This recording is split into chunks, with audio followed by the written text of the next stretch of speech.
Bonjour les amis, j'espère que vous allez bien. Donc vous trouvez cette vidéo donc, sur le lâcher prise.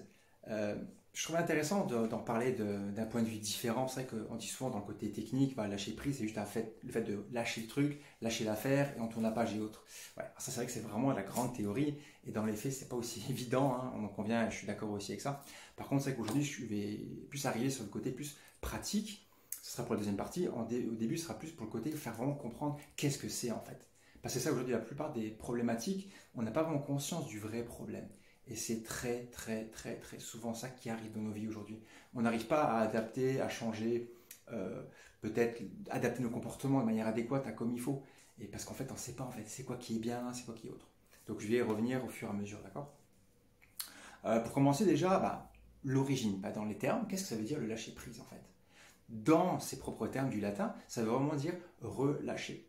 Ça veut dire le fait de détendre, ça veut dire le fait de, on va dire, de laisser quelque chose, de laisser aller, le fait de le desserrer. Ça, c'est vraiment dans les origines du terme, d'accord. Si maintenant je prends un truc, là je prends un stylo, si je le laisse, vraiment, je le relâche, on va associer déjà ce stylo à une problématique, d'accord. Si je vais contrôler, parce que ça j'y viendrai après dans la définition aussi, enfin, pour expliquer, mais si je vais dire que ce stylo, je ne veux pas le lâcher, je le contrôle, je le maintiens en sécurité. Parce que pareil, il faut aussi dire qu'au-delà de la définition telle quelle du mot lâcher prise, ça signifie un contrôle, un maintien de la truc, on maintient une situation, on maintient un contrôle dans une relation, dans un métier, dans notre job en tout cas, on veut maintenir le truc pour pas que ça se passe, pas que ça empire ou quoi, on contrôle les choses. Donc c'est ça aussi déjà dans les tips de compréhension, déjà l'idée c'est que pas la définition, ouais, mais plus pour faire comprendre ce que c'est le lâcher prise, ça signifie qu'il y a un contrôle derrière, d'accord. Donc j'enlève mon petit stylo. Donc ce stylo, si je me dis finalement, allez, c'est pas grave le truc, je décide vraiment de laisser la chose. Hop, il n'y a plus. D'accord. On va dire c'est qu'un stylo GRM. Ouais, c'est vrai, d'accord. Mais le principe, il est pareil en fait. Laisser aller, échapper, laisser échapper du moins le truc, c'est juste ça en fait, juste ça, on est d'accord. Mais en fait, pour revenir à ce que je disais, on a tendance aujourd'hui souvent à vouloir contrôler ce qui se passe, c'est vrai, pas tout le temps non plus, mais la plupart des personnes ou dans des situations on n'arrive pas du moins, en tout cas à lâcher prise, c'est parce qu'il y a cette forme de contrôle qui intervient pour maintenir l'état de sécurité, parce que si je donne encore une autre définition sur le terme plus du contrôle, ça fait associer à cette idée de vouloir garder le truc en sécurité, garder un maintien sur une chose ou quoi, d'accord. C'est pas qu'on n'arrive pas à lâcher prise. Donc si je viens un peu sur d'autres, pour toucher aussi d'autres sphères, parce que comme vous savez, je suis formé dans pas mal de domaines aussi, donc c'est pour ça que je peux avoir toujours plein de trucs pour vous donner des explications diverses et variées. Là, pour je vais en donner juste quelques-unes. Sur les blessures de l'âme, en fait, que j'aime vraiment beaucoup, donc je dis pour vous avec démocratiser, bien sûr, mais parce que j'ai répété souvent le terme avant de contrôle, d'accord. Et c'est vrai que quand des blessures seront vécues, en fait, pour pas vous faire un pitch sur les 5 blessures que ça, mais quand on vit des blessures aujourd'hui, donc les 5, peu importe lesquelles, donc du rejet, de l'abandon, de la trahison, de l'injustice à l'humiliation, peu importe laquelle est vécue, elles seront vécues sous la forme de la trahison. Et c'est ça qui fait vivre le contrôle, d'accord, qui fait avoir les comportements alliés à ça. Mais après, ça, c'est aussi après des mécanismes inconscients, bien sûr, parce que ça devient des habitudes. Même s'il y a un truc qui s'était passé il y a X temps, il y a très longtemps, et que l'eau a coulé sous les ponts, on a gardé ces habitudes-là, ces mécanismes, ces croyances, j'y viendrai après aussi, du coup on garde ces mécanismes-là en fait, d'accord. Pourquoi je voulais faire cette petite aparté par rapport à ça aussi, avec les blessures? Parce que comme je disais, que si on a même vécu par exemple une blessure, donc, ou du rejet, ou de l'abandon, je disais les autres tout à l'heure, l'injustice ou l'humiliation, malgré ça, alors que c'est pas lié à la trahison qu'elle est guérie ou qu'on pense l'avoir guérie ou autre, le résultat sera vécu de la même forme. C'est-à-dire agir pour contrôler que ça ne se passe pas. C'est-à-dire, voilà, s'il y a une blessure de rejet qui nous fera vivre justement dans la fuite, d'accord. S'il y a une blessure d'abandon qui nous fera vivre dans une dépendance, s'il y a une blessure d'humiliation qui nous fera vivre justement dans des schémas masochistes, c'est comme ça qu'on l'exprime dans le côté pour vouloir du masochisme, je ne vais pas rentrer trop dans le détail, mais voilà, peu importe l'injustice, donc c'est plus la rigidité, d'accord. Mais ça, pour rentrer dans l'idée, je dis, même si on vit une situation là, enfin vit, si on a une blessure qui est encore vraiment ouverte, c'est-à-dire elle n'est pas, c'est pas guérie, si je parlais donc le rejet par exemple, le rejet, donc on a le côté, la personne va toujours vouloir fuir, d'accord, si cette blessure est encore fragile, ouverte, et ben du coup, même si c'est une blessure de rejet, et j'ai dit que c'est lié à ces schémas de fuite, et etc., et ben, les premiers comportements qui seront associés à ça, ce sera lié à la forme de la trahison, donc lié au contrôle, d'accord. Et c'est ça de nouveau que sur cette forme, donc je parle du lâcher prise, hein, tout ça c'est pour ça, bah, c'est ça qui fait agir comme ça en fait. Parce qu'on croit qu'on a le maintien sur la chose, sur la situation, sur la personne, sur le lieu, sur l'environnement, sur quand on fait quelque chose ou quoi. Parce que ça nous maintient à nous dans un état de sécurité aussi, d'accord. Et aussi juste par rapport à ça, quand je voulais donner un dernier tips par rapport avec les blessures, il faut savoir aussi que dans des schémas plus spirituels, énergétiques, en fait, la blessure de la trahison est associée justement au chakra du troisième œil. D'accord. Donc là, c'est aussi intéressant parce que je vais faire après un pont, je vais vous parler des sept lois spirituelles de Deepak Chopra.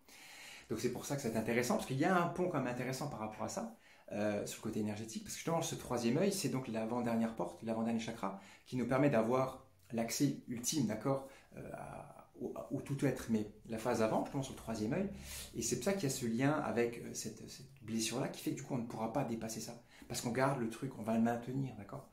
Donc c'est pour ça que je trouvais vraiment intéressant de vous en parler en tout cas. Je ne rentre pas beaucoup dans le détail parce que je pourrais vous faire des heures, hein, évidemment, vous connaissez le truc. Mais là, vraiment, c'est déjà l'idée de savoir que le mode de fonctionnement commence ainsi. Okay. Pour donner après une autre idée, ce qui se passe, comme je l'ai dit, c'est qu'en vrai, la problématique, elle est intellectualisée. Ça, c'est vraiment le truc à retenir qui est le plus important. Si je reviens plus concret sur le lâcher prise tel quel, quand on dit qu'on ne veut pas lâcher prise sur un truc, pourquoi on ne veut pas? On n'y arrive pas. Tout est là-dedans. Avant, j'ai dit que j'y reviendrais sur le système de croyance. On croit que c'est comme ça qu'il faut faire, que c'est bien, que c'est ainsi qu'on fait pour être peut-être aimé, accepté, que c'est normal, etc. Alors qu'en fait, c'est vraiment des constructions mentales. C'est que des formes d'intellectualisation. Qu'est-ce qui est bien, qu'est-ce qui n'est pas bien. Donc c'est vraiment intéressant de se dire maintenant, quand je mets tout à plat, le truc sur lequel je n'arrive pas à lâcher prise, est-ce que du coup, il est fondé? Est-ce que c'est vrai? Etc. Et pour vous donner une grosse solution, j'ai envie de dire quand même, qui est vraiment, pour moi, ça fait partie des points les plus importants, de revenir à ce moment là, maintenant, tout de suite, c'est-à-dire l'instant présent. Pourquoi je vous dis ça? Là, si je reprends je pars prendre mon stylo, mais l'histoire, c'est que quand il y a une problématique, peu importe laquelle, et vous pouvez vous trouver tous les exemples que vous voulez. Si on prend l'exemple que un truc ne va pas, et moi je reviens là maintenant tout de suite, dans mon corps, ouais, mais dans mon état profond. Ok, est-ce que le truc qui va pas, peu importe la situation, est-ce que c'est vraiment important finalement? Ça, c'est vraiment hyper puissant. Ce moment là, maintenant, tout de suite, l'instant présent. Parce qu'en vrai, vous pourrez dire ce que vous voulez, vous pourrez essayer peut-être de donner des excuses si vous voulez, on pourra discuter. Moi, je suis toujours ouvert à ça pour voir comment on réagit. Mais le fait étant que quand on va commencer à mentaliser, oui, mais blabla, à cause de ci, ça, ouais, c'est ça en fait le truc, l'intellectualisation.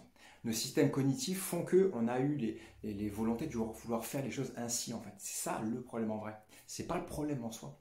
Là, je dis souvent dans les phrases, j'aime bien que le problème n'est pas le problème, mais c'est l'attitude qu'on a face à ce problème. C'est vraiment puissant, d'accord?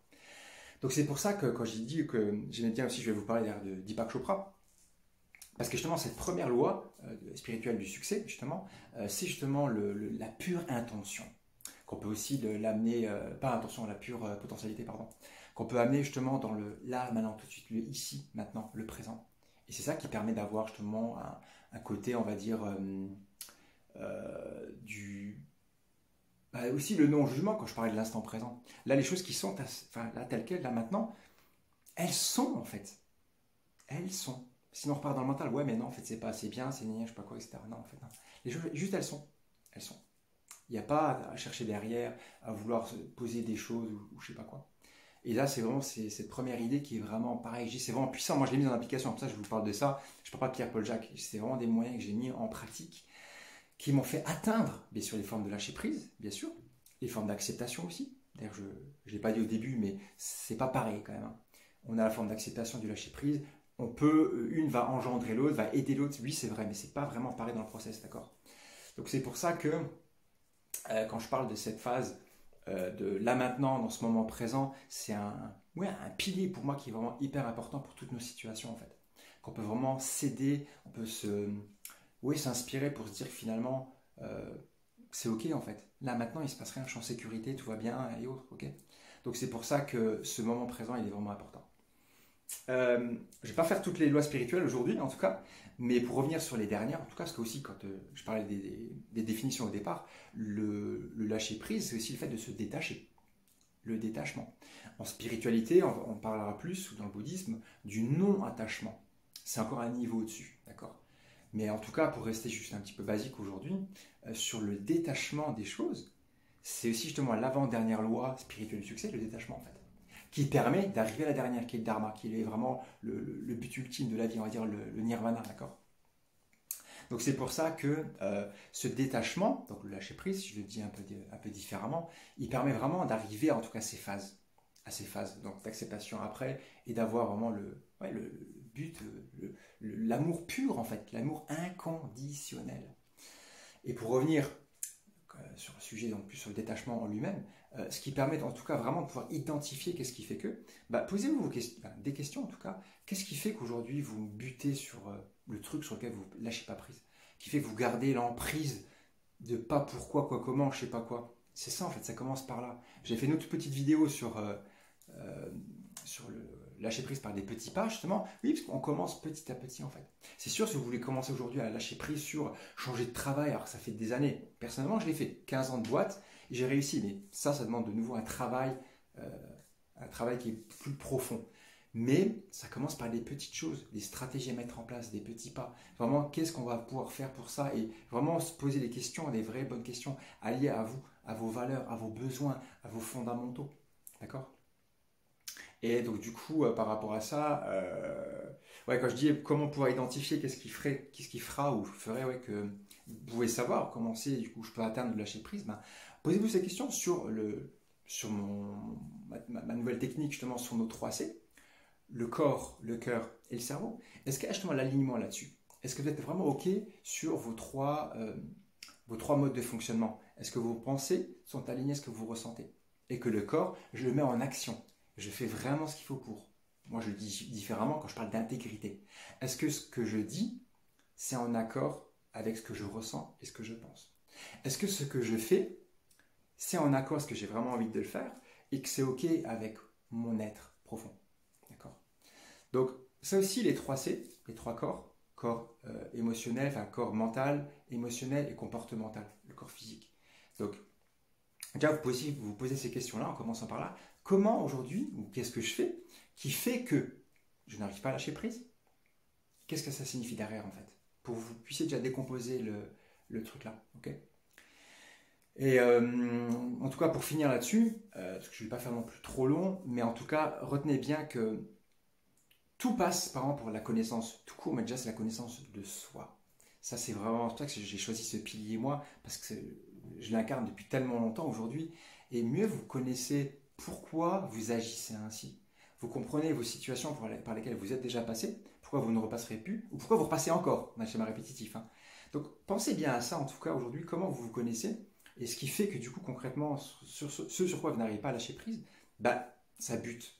Et décomposer, mettre la technique du stop, se taire et observer patiemment. Donc là, ok, là maintenant tout de suite il se passe quoi en fait? Et là, dans cet instant présent, ok, je suis bien en fait. Finalement, je suis sécure. Et la situation, la problématique, le truc n'est pas si grave, n'est pas si dramatique. Donc revenez toujours à ça, ça peut vraiment pas mal aider. En tout cas, je souhaite de prendre soin de vous et que ça puisse en tout cas vraiment vous aider. À bientôt.